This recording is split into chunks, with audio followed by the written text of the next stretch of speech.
እግዚአብሔር ምን አለ? ለአንክሮና ለተዘክሮ የፈጠርኳቸውን እናንተ አይታችሁ እኔ መኖሬን ለማወቅ መንገድ ለሚሆኗችሁ ለእንስሳቱ ያደረኩትን ለእጽዋቱ ያረኩትን ለእናንተም ማላረግ ይመስላችኋልና ጽድቁንና መንግስቱን እሹ ሌላው ምን ያደርግላችሁ?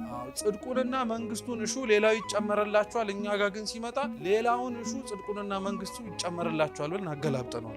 ሰማዕታት ያገኙትን ክብር ጻድቃን የመነኑለትን ህይወት ለኛ ትእዛዛቱን በመጠበቅ እንድናገኘዋለን። ገርማችሁ እኛ ላይ የሚፈልገው እኮ የሆነ ተመተን ስለሱ ስንል የጠበስነውን ጠባሳ ምናምን አይደለም የሚፈልገው። እሱ ከኛ የሚፈልገው ስለሱ ስንል የቆረጥናቸውን ስጋዊ ምኞቶቻችን። እንደ ፈሪሳውያን ትዕቢተኛ ሆኖ ያልሰማሁት የለም ያልተማርኩት የለም መቼም እኔ ሰንበት ትምህርት ቤት ውስጥ እድሜ ጠገብ ነኝ ለሚል ሰው ክርስቶስ በምሳሌ ነው የሚያስተምር። እንዳልገባህ ገና አሁን የሚያሳይ ደግሞ የዋህ የሆነ ሰው አለ እኔ ምንም አይገባኝም ለሚለው ሰው ደግሞ በምሳሌ ሲያስተምረው ለካ ጉዳዩ እንዲህ ነበር። በጣም ነው የሚያሳዝናችሁ። እግዚአብሔር ለዚህ አንድ ለሆነ ጉሮሯችን የሚያንስ ይመስል እኮ ነው የምንጨምረው። በእውነት አንድ ጉሮሮ እንዴ ያላችሁ ወይስ ሌላ ጨምራችኋል?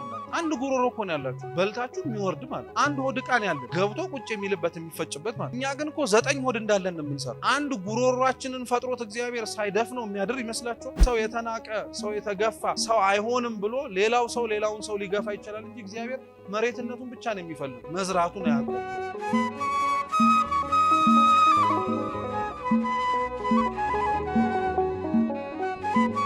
ክርስቶስ ቦታ መርጦ ነበር ያስተምር የነበረው። አንዳንዶችን ያስተምራቸው የነበረው እዛው ቤታቸው ውስጥ ገብቶ ነው። ልክ አሁን እንደነ አልዓዛር እንደ ማርታ እንደ ማርያም ያሉትን ብዙ ነገሮችን ይነጋገሩ የነበሩት ምን ውስጥ ነበር? እየሰማችሁ ነው? መልሱ። ምን ውስጥ ነው? ቤት ውስጥ ነው። ሌሎቹን ደግሞ ተራራ ላይ ወጥቶ ከፍ ያለ ስፍራ ላይ ተቀምጦ ደግሞ ምን ያረጋቸው? ይሄንን አባቶቻችን ሲናገሩ ለምንድን ነው ክርስቶስ ሁሉንም አንድ ቦታ ላይ ወይ ቤት ውስጥ ሰፊ አዳራሽ ውስጥ ከቶ የማያስተምራቸው ወይ ደግሞ ሁሉንም አውጥቶ ሜዳ ላይ የማይመክራቸው ሲባል አንዳንድ ነገሮች ቤት ውስጥ የሚነገሩ አሉ። ከቤት ውጪ ቢወጡም ደግሞ ያን ያክል ጉዳት የማያመጡ ነገሮች አሉ። ቤት ውስጥ የሚነገሩ የሚባሉት ልክ ክርስቶስ ለቀረባቸው ሰዎች ቤታቸው ውስጥ ገብቶ ያስተማራቸው ትምህርት ማለት ቅርብ ላልሆነ ወዳጅ የማይነገሩ ነገሮች አሉ። ክርስቶስ በጣም ቅርቡ ለሆኑት በህይወቱም በትምህርቱም መስለውት ለመኖር ለሚሞክሩ ሰዎች እንዲሁ እንኖራለን ብለው እንደሚመላለሱት ሰዎች አይቀርባቸው። እየሰማችሁ ነው? አሁን እኛ ቤት ውስጥ ሳንገኝ ነው ሜዳው ላይ ሆነን ቤት ውስጥ እንደተገኙት መደረግ የምንፈልገው። ቅዱሳን እንደኖሩት ህይወት ሳንኖር እንደነሱ እግዚአብሔር እንዲሆንልን ግን እንፈልጋለን። ተረድታችሁኛል? የማይሆን ነገር እኮ ነው። ልጅ ሳይሆን እንደ ልጅ ትሪት መደረግንና እንክብካቤን እንደሚፈልግ ሰው እንደማለት ነው። ቤት ውስጥ ባለቤት ሳይሆን ቤት ውስጥ በጣም እድሜ ጠገብ እንደሆነ ሰው እያስመሰለ እንደመኖር እንደማለት ነው። አይሆንም። እንደዚህ ደግሞ እግዚአብሔር በየእድሜ እርከናችን ውስጥ ቤት ውስጥ ተተክለን የነበርንበትን ጊዜ ከውጪ ወደ ውስጥ የምንገባበት ነው እንጂ ከውስጥ ወደ ውጪ የምንወጣበት አይደለም። ሰው እንዴት አስባችሁታል? እድሜውን በሙሉ ቤት ውስጥ የኖረ እየመሰለው ነገር ግን የሜዳ ሰው ቢሆን እኮ በጣም ነው የሚያሳዝነው። ማለትም ምስጢረኛ ነኝ ብሎ እያሰበ ለእግዚአብሔር ግን ሜዳ ላይ ያሉት ሰዎች የሚሰሙትን ትምህርት መስማት የሚችል የሚያዩትን የሚያይ ሰው በጣም ኪሳራ ነው። እንዲህ ከመሆን እግዚአብሔር ይሰውረን። አስታውሱ ከሆነ በተራራው ስብከት ላይ ክርስቶስ ስለ አንቀጸ ጸሎት ሲያስተምር እንዲህ ነው ያለው። የሰማይ ወፎችን ተመልከቷቸው፣ አይዘሩም፣ አያጭዱም፣ አይኮተኩቱም አለ። እየሰማችሁ ነው? የምድርንም እጽዋቶችን ተመልከቷቸው፣ አይፈትሉም፣ አይቋጩም፣ ሰሎሞን ከለበሰው ልብስ የተሻለ ልብስ ግን እነሱ ይለብሳሉ አለ። ክርስቶስ ታዲያ ይህንን ምሳሌ ያነሳላቸው ምንድነው? እነዚህ ፍጥረታት ምንም አያደርጉም ግን አበላቸዋለሁ አለብሳቸዋለሁ እያለ አይደለም። እጽዋቶቹን ሲናገር ከሰሎሞን የተሻለ ልብስ አለብሳቸዋለሁ ነው ያለው አይደል? ግን አያድጉም አላል። ለመልበስ ምን ማድረግ አለባቸው? ማደግ አለባቸው አይደል? ትልቅ ዛፍ ላይ ነው ቅርፊት የምታገኙት እንጂ ገና የሚያቆጠቁጥ አረም ላይ ቅርፊት አለ የለም። ስለዚህ እድገት ይፈልጋል ለመልበስ ማለት ነው። ሁለተኛው አዕዋፎቹንም ሲናገር አይዘሩም እስቲ በሉ እንጂ አያጨዱም አይኮተኩቱም ግን አይበሩም አላል። ግዴታ መብረር አለባቸው የሚፈልጉትን ለማግኘት። ስራ ፈት እንዳልሆኑ ይናገራል እኮ። ስራ ፈት ሆኖ እግራቸውን አጣጥፈው አይደለም የሆነ ነገር ከእግዚአብሔር የሚፈልጉት። እንደነዚህ አይነቶቹን ብሎ በሁለተኛ ደግሞ ያነሳው ምንድነው? እጽዋትና እንስሳቶች እንዳልኳችሁ ለአንክሮና ለተዘክሮ ነው የተፈጠሩት። ርስት ለመውረስ አይደለም፣ መንግስተ ሰማያት ለመግባት አይደለም። ስለዚህ እግዚአብሔር ምን አለ? ለአንክሮና ለተዘክሮ የፈጠርኳቸውን እናንተ አይታችሁ እኔ መኖሬን ለማወቅ መንገድ ለሚሆናችሁ ለእንስሳቱ ያደረኩትን ለእጽዋቱ ያረኩት ለእናንተም ማላረግ ይመስላችኋልና ጽድቁንና መንግስቱን እሹ ሌላው ምን ያረግላችሁ? ጽድቁንና መንግስቱን እሹ ሌላው ይጨመርላችኋል። እኛ ጋር ግን ሲመጣ ሌላውን እሹ ጽድቁንና መንግስቱ ይጨመርላችኋል ብለን አገላብጠናል። ቤት ውስጥ ለመኖራችን እውነተኛው ማሳያ ክርስቲያኖች ተቀምጠን የምናያቸው ወንበሮች ላይ መገኘታችን ብቻ አይደለም፣ እግዚአብሔር የሚፈልገውን ነገር ከኛ እንዲያገኝ መሞከራችንም ጭምር። ቢያንስ እኮ ብዙ ነገር አይጠይቅም ታውቃላችሁ አይደል? ለመድኃኔዓለም አሁን ለኛ እንደ ትላንትናው እንደነበሩት ዘመን ሰማዕታት ደማችሁን አፍስሱ አላለን። እውነቴን እኮ ነው የምላችሁ። የሌለው ጭንቅ እኮ ነው ራሳችን ላይ ወጠረን አይምሯችንን የምናፈነደው። ሙቱልኝ አላለ ማለትም ሙቱልኝ አላለ ማለት መጨረሻው ጊዜ ላይ እኔና ሌላ ነገር እንዳማራጭው ያቀርቡላችሁ ስለኔ አትሙቱ አላለም አይደለም ያሉ። ግን አሁን ላይ ተሰያፉልኝ እንደ ዘመነ ሰማዕታት ተሰደዱልኝ እኮ አላለ። ክርስቶስ ሰማዕታት ያገኙትን ክብር ጻድቃን የመነኑለትን ህይወት ለኛ ትእዛዛቱን በመጠበቅ እንድናገኘው አድርጎን። አይገርማችሁ? እውነት እኛ ላይ የሚፈልገው እኮ የሆነ ተመተን ስለሱ ስንል የጠበስነውን ጠባሳ ምናምን አይደለም የሚፈልገው። እሱ ከኛ የሚፈልገው ስለሱ ስንል የቆረጥናቸውን ስጋዊ ምኞቶቻችን። ምን ስለ እግዚአብሔር ብለን የተውነው ነገር አለ? እግዚአብሔርን እንዲያውም ትተነዋል እንዴ ስለ ብዙ ነገር ብለን? ክርስቶስን ዙሪያው ላይ ከበው በተራራው ጊዜ ላይ ይሰሙት የነበሩት ሰዎች ድምጹን መስማት የሚፈልጉት ሰዎች ብቻ አይደሉም፣ ለክስም ጭምር ብለው የመጡ አሉ። የክርስቶስ የተራራውን ስብከት ትርጓሜያችን ላይ ምን ይላል መሰላችሁ? ክርስቶስን ይከተሉት የነበሩት ሰዎች ለአምስት ምክንያት ነው ይላል። ለስንት ደከማችሁ? ምንም አታመጡም ቢደክማችሁ ዝም ብላችሁ ስሙ። ለስንት ምክንያት ነው የሚከተሉት? ለአምስት ምክንያት ነው የሚከተሉት። አንዳንዶቹ የሚከተሉት ቃሉን ለመስማት ፈልገው የሚናገረው ነገርን ሰምተውት በስጋቸው ሳይሆን በነፍሳቸው ቆሰሉትን ቁስል ለመታከም። ልክ አሁን እኛ መካከል ውስጥ ለምንድን የመጣው ዛሬ ቢባል ልማር ብሎ የመጣ ሰዋል ቃሉን በመስማት ውስጥ ለመታከም የፈለገ ማለት ነው። አንዳንዶቹ ደግሞ ክርስቶስን ይከተሉት የነበረው ደግሞ ከእጆቹ ተአምራትን ፈልገው ነው፣ ስጋዊ የሆነው ችግራቸው እንዲቀረፍላቸው ማለት ነው።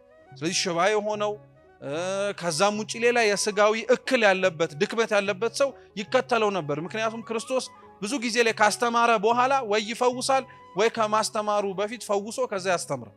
እየሰማችሁ ነው? ስለዚህ ለምን ብለው የሚከተሉታል? ለፈውስ ብለው የሚከተሉታል። ልክ ከኛ መካከል ዛሬ የመጣው ሊማር አይደለም። እሱ ስንት ጭንቀትና ስንት ጤናውን የነሳው ብዙ ነገር አለ። እንደው ግረ መንገዱን መጥቶ ጉባኤ ያለ ሲባል ከመጣው አይቀር ብሎ ተቀላቅሎ የገባ ሰዋል። አሁን የኛ ትልቁ ድክመታችን የነበረው ወይም አሁን ላይ አለብን ብለን ብናየው ብንማርበት ጥሩ የሚሆነው እግዚአብሔር ሁሉም እንዲሰበሰቡ ነው የፈለገው። የኛ ግን ችግራችን እንዲሰበሰቡ የመረጣቸውን ህዝቦች የማባረር ተልእኮ ያዘን ሰዎች አሉ። ውበቱን ብለው የመጡትን ሰዎች ውበቱን ብለህ አይደለም ቤተክርስቲያን መምጣት ያለብህ፣ ዋነኛው ዓላማው ቃሉን ለመስማት ነው ብለህ ታባረዋል እንዴ። ክርስቶስ ውበቱን ብለው የመጡትን ሰዎች እኮ እያስተማረ ቃሉን እንዲናፍቁ ነው ያደረጋቸው። ገብቷቸዋል? ለተለያየ ዓላማ የመጣውን ሰው ዋናው ቤተክርስቲያን ውስጥ ተገኝቶ መምጣቱን በማሰብ ወደ ቀናው ጎዳና ማስተካከል ሲያስፈልገን እኛ ከቆምንበት ላልቆመ እኛ ካለንበት ላልደረሰ ሰው እኮ እኛ በጣም ቀጋነን። በቃ እንዲኖርም አንፈቅድለትም ቤተክርስቲያን ውስጥ። ይሄንን ግን ክርስቶስ ችሏቸው አምስት ምክንያት ተሰብስበው የነበሩትን ሰዎች ማስተማር ጀመረ። ስለዚህ በምሳሌ የሚያስተምረው ጉዳዩን ለማክበር ነው ያልኩበት ምክንያት አምስተኞቹ አልኳችሁ ለክስ የመጡ ስለሆኑ ክስ ለመክሰስ የመጡ ሰዎች ክርስቶስ ቀጥታ እንደወረደ መስማት የሚፈልጉትን ቢያሰማቸው ኖሮ ማረግ ያለበትን ሳያደርግ ቀድሞ እነሱ ማረግ የፈለጉትን ሊያደርጉ ይችሉ ነበር። ካንም በጣም ብዙ ጊዜ ላይ ቤተ መቅደስ መጽሐፍ ገልጦ ሲያነብ ድንጋይ አንስተው ሊወግሩት አልነበር? በእነሱ በመካከላቸውም ተሰወረ ይላል።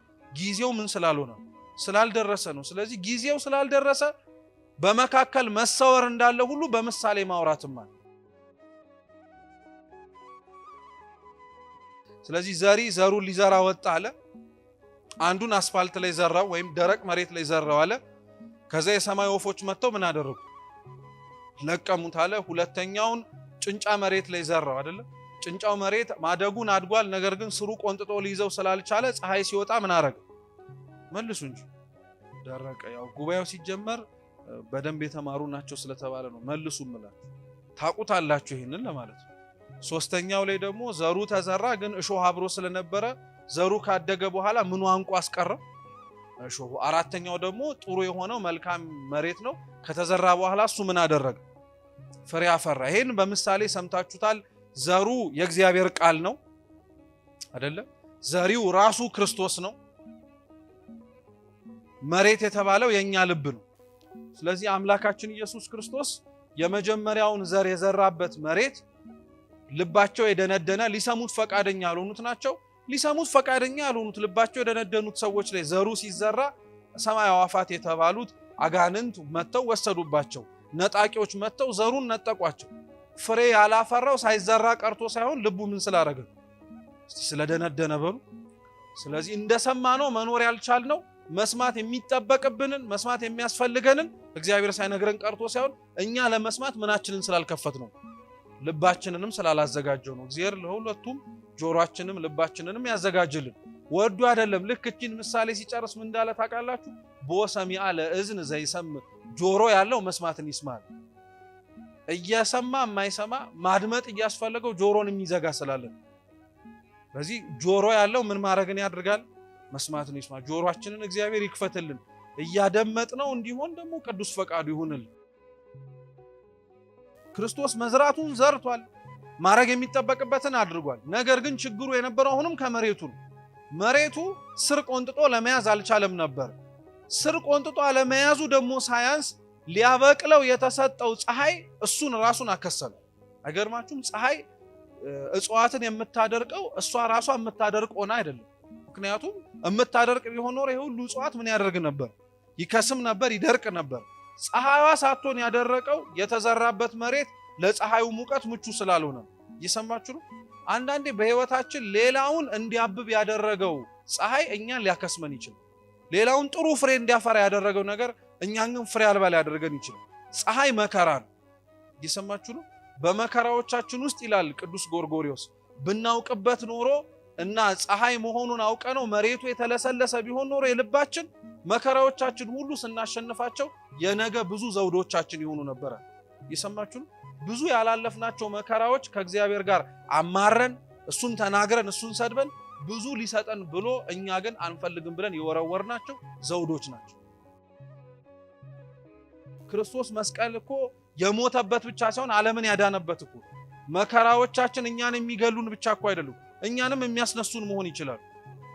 ብዙ ሰው በእልህ ጥሩ ደረጃ ይደርሳል አይደርስም?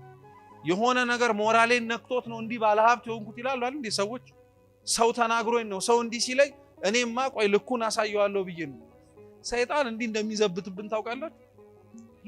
ልካችንን እየነገረን በእልህ እንኳን ሰይጣን ላይ አንዘምትም። አብረነው እናጎበድድለታለን። ቁጭ ብለን እውነትህን እኮ ነው እያለን ቃለ መጠይቅ እናደርጋለን ተቀምጠን ከጎኑ። የወለዳችሁ ሰዎች በጣም ለልጆቻችሁ ትደክማላችሁ። አትደክሙ? ቤተክርስቲያን የማትመጡት ለምንድን ነው? ለልጆቻችሁ ኑሮ የተሻለ ነገር ለማመቻቸት ነው አይደል? ነው አይደለም? ያው እኔም እኮ ወላጆች አሉኝ እንደዛ ነው የሚሉኝ ብዬ ለእናንተ ብለን ነው እናንተ የተሻለ ደረጃ እንድትደርሱ ብለን ነው እኛ እንዲህ የምንሆነው። እናስቀድስ ስንላቸው እናንተ አስቀድሱ እንድታስቀድሱ እኔ ምን አደርጋለሁ ይላሉ፣ እሰራለሁ ይላሉ። ስለዚህ ብቻ ለተሻለ ልጆቻችን ህይወት ትደክማላችሁ። አትደክሙ። ቅዱስ ጎርጎርዮስ የሙሴን ታሪክ ሲያስተምር ምን ይላል መሰላችሁ? ልጆቻችሁን አላወቃችሁበትም እንጂ ከግብፅ አወጣናቸው እያላችሁ ጭራሽ ግብፅ እንዲመቻቸው እያደረጋችሁ ነው ብሎ ይናገራል። ሐሳቡ ምን መሰላችሁ? ሙሴ እስራኤላውያንን ከግብፅ ባርነት ሲያስወጣቸው እሱ ራሱ መጀመሪያ ምን አድርጎ ነበር? ከግብፅ ወጥቶ ነበር። ልብ ብላችሁታል? ከግብፅ ወጥቶ ነው ተመልሶ መጥቶ ያወጣቸው። የኛ ወላጆቻችን ግን ከግብፅ ሳንወጣ ከግብፅ ስለመውጣት ይነግሩ።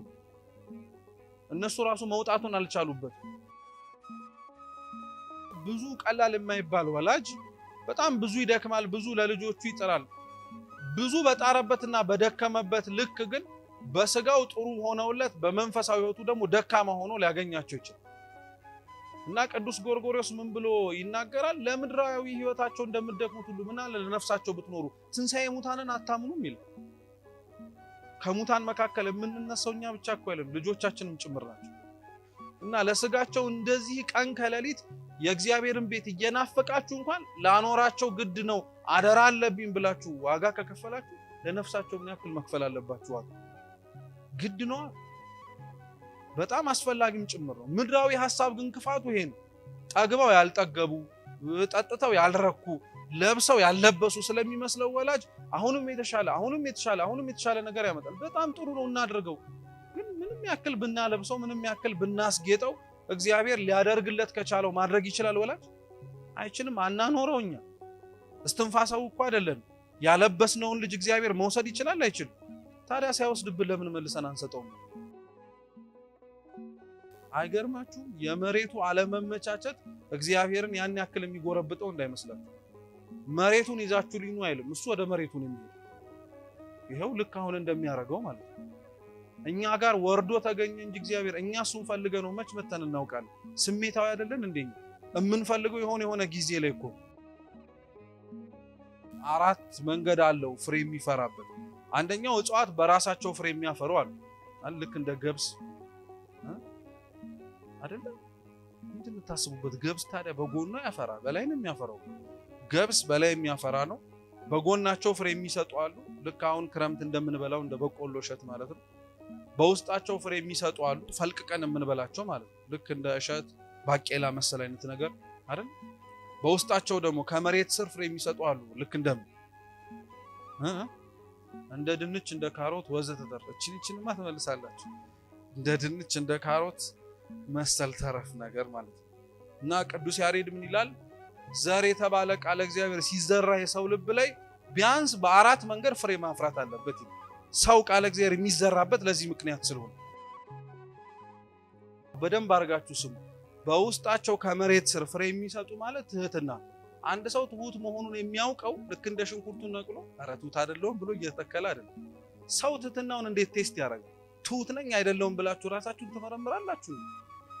አይመረምርም እኮ። ትህትና የሚታወቀው በስራ ነው። ልክ ሽንኩርት መድረሱ ከላይ ያሉት ፍሬዎች በጣም እየወጡ ይመጣሉ። አንዳንዴ ሳንንከባከባቸው ስንቀር ራሱ ማለት ነው እየደረቀ ይመጣል አይደል? ስንገዛ ራሱ ሽንኩርቱን ማለት ነው ወጥቶ እርጥብ ነው ደረቅ ነው ሽንኩርት በጣም የሚፈለግ ችግር የለም እናንተ ባትመልሱ። ደረቅ ነው እርጥብ ነው የሚፈለግ። ለምንድን? ውሃው እንዳይበሰብስ አይደል? ደረቅ ሽንኩርት ይፈለጋል ማለት ትሁት የሆነ ሰው የሚታወቀው ትሁት ለመሆኑ በጣም እየፈለገ እርጥበቱን እርጥብ ነኝ አይደለሁም ትሁት ነኝ አይደለሁም እያለ የሚፈልግ ሰው ሳይሆን ልክ ሽንኩርቱ ደረቁ እንደሚፈለገው ትሁት የሆነ ሰው ትክክለኛ ማሳያው በስጋዊ ሕይወቱ ድቅቅ ያለና ፍትወት ስጋው የተቆረጠለት ሰው፣ ይሄ ስጋዊ የሆነ ስሜት የወጣለት ሰው። ትህትና ማሳያዎች ናቸው ብለን በጣም ብዙ ጊዜ ላይ ተምራችሁታል። ያልሆኑ ነገሮች አሉ። አሁን ለትህትና ማሳያ ዝምታ ሊሆን አይችልም። እየሰማችሁ ነው? አዎ። እንዲያውም አበው ምን ይላሉ መሰላችሁ? ዝም ያለ ሰው በሙሉ ይላሉ ትሁት አይደለም፣ ትሁት የሆነ ሰው ግን ዝም ሊል ይችላል። እየሰማችሁ ነው? ስለዚህ ሁሌም ዝም ያለ ሰው ምን ላይሆን ይችላል ማለት ትሁት ላይሆን ይችላል። ትሁት የሆነ ሰው ግን ምን ሊሆን ይችላል? ዝም። እኛ ግን ለትህትና መስፈርት አድርገን የምናስቀምጠው መጀመሪያ ምንን? ዝምታ ነው። ግን ዝምታ መስፈርት ላይሆን ይችላል። ትሁት ሳይሆን ሰው ምን ማድረግ ስለሚችል። አዎ፣ ራሳችን ላይ ውጫዊ የሆኑ ትሁታን ሊያሰኙን የሚችሉትን ነገሮች ስንፈልግ በውስጣችን ያንን ፍሬ እንዳናጣው ፍሩ። ከፊት ስንታይ መልካም መስለን በውስጣችን ግን በጣም የተበላሸን እንዳንሆን ተጠንቀቁ። በተቻለን አቅም ውስጣችን ላይ መስራት ስላለብን ነው። ፍሬ የሚያፈራው አንዳንዶቹ በውስጥ ነው አይደል የተባለ። በቃ በውስጥ ፍሬ ማፍራት መቻል አለብን። ሰው የማያየው ግን ማን ብቻ የሚያውቀው። ይህንን አይነቱን ፍሬ ለማግኘት እግዚአብሔር በቸርነቱ ይርዳን። ያስተማረን የመከረን አምላካችን ስሙ የተመሰገነ ይሁን። በተማርነው ፍሬ እንድናፈራ እግዚአብሔር አምላካችን ይርዳን። ወስብሐት ለእግዚአብሔር።